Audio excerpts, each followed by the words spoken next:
குடும்பங்களில் இனிமை காக்க வேண்டும். குடும்ப வாழ்வில் கணவன் மனைவி உறவு தெய்வீகமானது.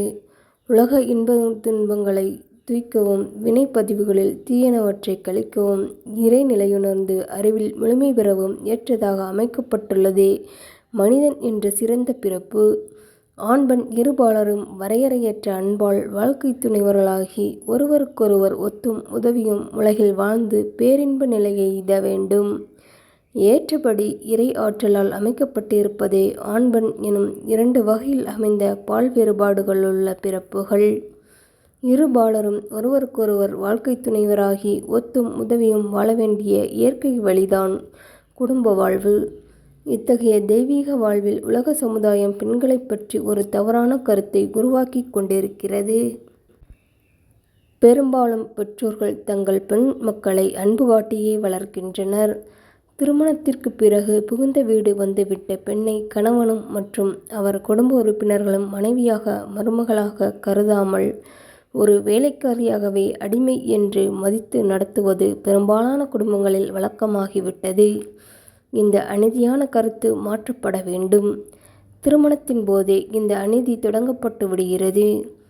மணவினை நிகழும்போது மகள்தனை பெற்றோர் நின்று கணவன் என்று ஒருவனுக்கு கையினில் நீரை வார்த்து பணமதை ஈந்தோ பெற்றோர் பலர் காண தத்தம் செய்வார்கள்.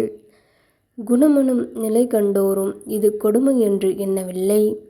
சிந்தனையாற்றல் பெற்ற மனித இனத்தில் இந்த வழிநிலையை மாற்றி பெண்ணினத்தின் தியாகத்தை மதித்து வாழ்த்தி வரவேற்க வேண்டும்.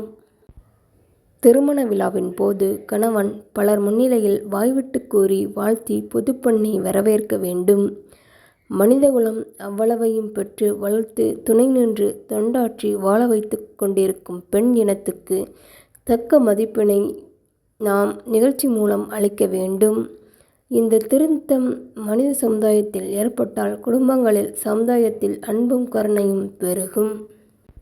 இறைவனுக்கு அடுத்தபடியாக உலக மக்களை உற்பத்தி செய்வதற்கும் வளர்த்து பாதுகாத்து வருவதற்கும் ஏற்ற திருவுருவங்களாக பெண்கள் இருக்கையில் அவர்களுக்கு மனித சமுதாயத்தில் இரண்டாந்தர மதிப்பைத்தான் அளிப்பது என்பது ஆண் மக்களிடம் நிலவி வரும் ஒரு நன்றியில்லாத மனநிலையாகும். மனித வாழ்வில் நட்பு நலம் அமைய வேண்டுமென்றால் பெண் மக்களுக்கு சம மதிப்பு அளிக்க வேண்டும்.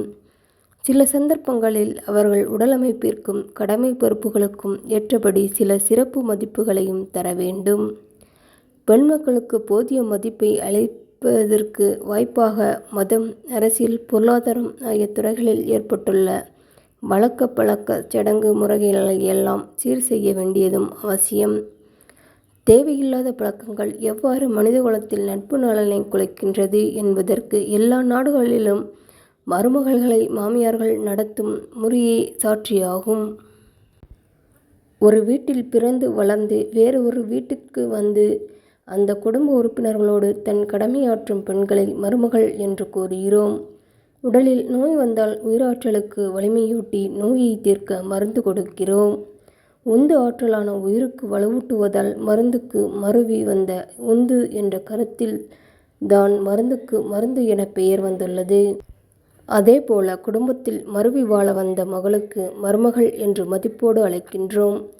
மகளை விட குடும்ப அமைப்பில் மிகவும் அதிகமான பொறுப்பு உடையவள் மருமகள்.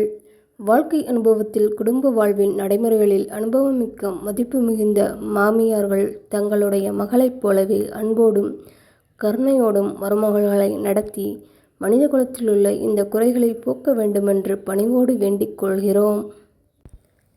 மேலும் மருமகள்களிடம் சில குறைகளை காண்கிறோம். தன்னை பெற்ற அன்னையிடம் பெண் மக்களுக்கு பழகுவதற்கு தடையற்ற சலுகைகள் உள்ளன. பெற்று வளர்த்து வரும் அன்னைக்கு இயற்கையாக ஏற்படும் மிதமின்றிய அன்பு ஊற்றுதான் இதற்கு காரணம். இதனை தடுக்கவோ குறைக்கவோ குறை கூறவோ யாராலும் முடியாது. அது இயற்கை. அதே போன்று மாமியாரும் இருக்க வேண்டுமென்று மருமகள்கள் எதிர்பார்ப்பது பொருந்தாது. மாமியார் என்பவர் மருமகள் வரும் முன்னரே அந்த குடும்பத்தில் இருந்து வரும் மதிப்புடைய பெரியவர். மருமகளுக்கு இப்போது ஏற்பட்டிருப்பது ஒரு புதிய உறவு. பணிவோடு மாமியாருடன் நடந்து கொள்ள வேண்டியது அறிவுடைய மருமகளுடைய கடமையாகும். தாய் வீட்டு பெருமையை பற்றி மாமியாரிடமோ மாமியார் வீட்டில் யாரோ ஒருவரிடமோ பேசுவது பொருந்தாது. மாமியார், மாமனார், கணவன், நாத்தனார் இவர்களிடம் காணும் சிறப்புகளைப் பற்றி புகழ்ந்து பாராட்டுவது மருமகளுடைய வாழ்வின் வளத்தை உயர்த்தும். மருமகளின் பணிவும் கனிவும் சொந்த மாமியார்களை அன்னையாகவே மாற்றிவிடும். மாமியார்களிடம் அன்பும் கருணையும் ஊற்றாகி பெருக்கெடுத்து ஓடும். ஒரு குடும்பத்தைச் சேர்ந்த ஒவ்வொருவருக்கும் மற்றவர்கள் நட்பு எவ்வளவு உதவியாக இருக்கிறதோ, தேவையாக உள்ளதோ என்று சிந்தனையை ஓட்டிப் பாருங்கள். மாமியார் மருமகளுக்கிடையே நட்பு நலத்தை பாதுகாப்பதன் மூலம் அவர்களுடைய வாழ்வு வெற்றி பெறுவதோடு அந்த குடும்பத்திலும் அமைதியும் வெற்றியும் நிலவத் தொடங்குவதைக் காணலாம்.